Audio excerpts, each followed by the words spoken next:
दोस्तों, आज मैं आपको एक सास और बहू की एक प्रेरणादायक कहानी सुनाने जा रही हूँ। उम्मीद है आपको ये कहानी पसंद आएगी। शादी को कुछ ही दिन हुए थे और आज कामवाली भी नहीं आई, इसलिए अदिति बर्तन धोने लगी। धोते धोते उसके हाथ से एक कांच का कप नीचे गिरकर टूट गया। कप टूटते ही वह डरने लगी कि उसकी सास अब बातें सुनाएगी। आवाज से सास दौड़ती आई और बोली, बेटी क्या हुआ? अदिति बोली, माँ पता नहीं, ध्यान रखते हुए भी कैसे मेरे हाथ से कप नीचे गिर गया। सास बोली, बेटी चिंता ना कर, कप ही तो फूटा है, तुम्हें चोट तो नहीं आई, और भले ही इसके कितने टुकड़े भी ना हो जाएं, पर मेरी बेटी के दिल के टुकड़े नहीं होने चाहिए। मेरी बहू से महंगा है क्या ये कप? और हाँ, तुझे अभी ये सब करने की क्या जरूरत है? मेहंदी भी नहीं उतरी अभी तेरे हाथों से। अभी तुम मेरे बेटे के साथ ज्यादा से ज्यादा समय बिताओ और एक दूसरे को समझो। सास ने अपनी बेटी को बुलाया और कहा, ज्योति इधर आकर अपनी भाभी का ख्याल रखो, अभी इस घर में नई नई आई है। ज्योति ने कहा, हाँ माँ। सास फिर बहू से बोली, शुरू में तुम मुझे अपनी माँ ही समझना, मुझे भी तुम्हारा दिल जीतना है, सास बनकर नहीं, माँ बनकर। देखते देखते अदिति की आंखों में खुशी के आंसू आ गए, छल छला गई उसकी आंखें, और सास के पैरों में गिरकर बोली, मैंने एक माँ छोड़ी तो दूसरी नई माँ पाई, बल्कि आप मेरी माँ से भी ज्यादा ममता मेरे लिए रखती हो। यदि घर में यह कप टूट जाता तो माँ भी दो बातें कहे बिना नहीं रहती। रात को अदिति की नींद उड़ गई। रह रहकर शाम की घटना याद आ रही थी। सास के बारे में उसकी जो सोच थी, उसकी विपरीत सास का व्यवहार पाया। उसका भी कसूर नहीं था ऐसा सोचना, क्योंकि उसने लोगों के मुंह से बुरी सास के बारे में ही सुना था। अदिति अपने अतीत में खो गई। उसे फिर याद आया, कुछ साल पहले उसके एक भाई की शादी हुई थी। मेहंदी का रंग उतरने से पहले ही माँ ने भाभी पर काम की पूरी जिम्मेदारी डाल दी और अपने ही नियम कानून के हिसाब से भाभी को चलने के लिए मजबूर कर दिया। माँ ने भाभी को घर में एडजस्ट होने में जरा भी वक्त नहीं दिया। भैया भाभी को बाहर ले जाते तो माँ का मुंह फूल जाता और बोलते ही हर समय भाभी को साथ ले जाने की क्या जरूरत है। कभी भी भाभी को खुली हंसी हंसते नहीं देखा। समय के साथ भाभी ने सहना छोड़ दिया और फिर घर में हर रोज झगड़ा होने लगा। एक दिन भाभी के हाथ से कांच का गिलास नीचे गिरकर टूट गया। माँ चिल्लाने लगी कि कितनी कीमती गिलास तोड़ दिया। किसी न किसी बात पर भाभी पर चिल्लाती। भाभी भी गुस्से से बोल देती थी कि माँ मैं तो बैठी खाती हूँ, आप तो खड़ी खड़ी खाते हो।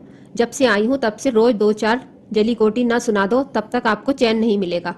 कभी मेरे माँ को तो कभी मेरे बाप को, हमेशा मेरे मायके वालों को कोसती रहती हो। माँ और भाभी एक दूसरे के साथ बहस करती रहती थी। अदिति ने घर के अलावा और भी कई जगह पर सास बहू के झगड़े सुनते सुनते वह डर गई थी, इसलिए शादी से कतराने लगी। मगर माँ बाप के कारण ही उसे शादी करनी पड़ी और अनजान भय को लेकर ससुराल आ गई।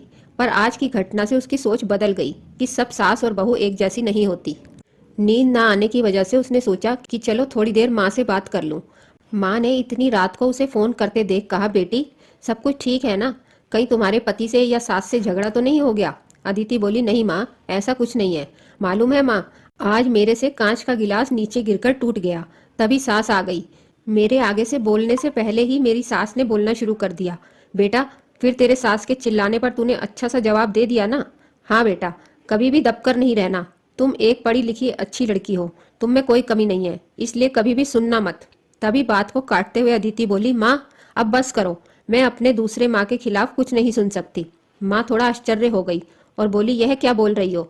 अदिति बोली, हाँ माँ, आज मेरे हाथ से जब कप गिरा तो मेरी सास ने बिल्कुल भी मेरे साथ बुरा व्यवहार नहीं किया। अंत में अदिति बोली, अब आप समझ गई ना सारी बात? माँ एक और बात कहनी थी, आप बुरा तो नहीं मानोगे? उसकी माँ बोली, हाँ बोल बेटा। अदिति बोली, माँ काश आप भी मेरी नई माँ की तरह भाभी के साथ व्यवहार करती तो शायद भैया और भाभी अलग घर में नहीं रहते। अपनी बेटी की ये बातें सुनकर उसे एहसास हुआ कि उसने अपने बहू के साथ गलत व्यवहार किया था। उसकी बेटी ने उसकी आंखें खोल दी। अदिति उससे पहले कुछ बोलती, तभी उसकी माँ बोली, अदिति अब जब तू यहाँ आएगी तो पूरे परिवार को एक साथ पाएगी। अब फोन रख, मुझे बेटे और बहू के स्वागत की तैयारी करनी है। शादी के बाद नई जिंदगी की शुरुआत में अगर आज सास समझदारी से काम नहीं लेती, अपनापन नहीं जताती, तो शायद शुरुआत की नींव ही कमजोर होने से पूरी जिंदगी आपस में दरार पड़ जाती है। कप को फूटने से कोई नहीं रोक सकता, लेकिन प्रेम को टूटने से तो हम रोक सकते हैं। कांच के टुकड़े हो जाएं, पर घर के टुकड़े ना होने दे। अपने घर में प्रेम का वातावरण बनाए रखिए, एक दूसरे को समझे, एक दूसरे की इज्जत करें, तो घर स्वर्ग बन जाएगा। घर नर्क से स्वर्ग में बदल सकता है यदि बहू सास को माँ मान ले और सास बहू को बेटी मान ले। स्त्री बदलने से सृष्टि बदल जाती है और एक स्त्री चाहे तो घर को स्वर्ग बना सकती है और चाहे तो नर्क भी बना सकती है। दोस्तों, आपको ये सास बहू की कहानी कैसी लगी? कमेंट करके जरूर बताएं। अगर आपको हमारी कहानी पसंद आई हो तो वीडियो को लाइक और चैनल को सब्सक्राइब करें।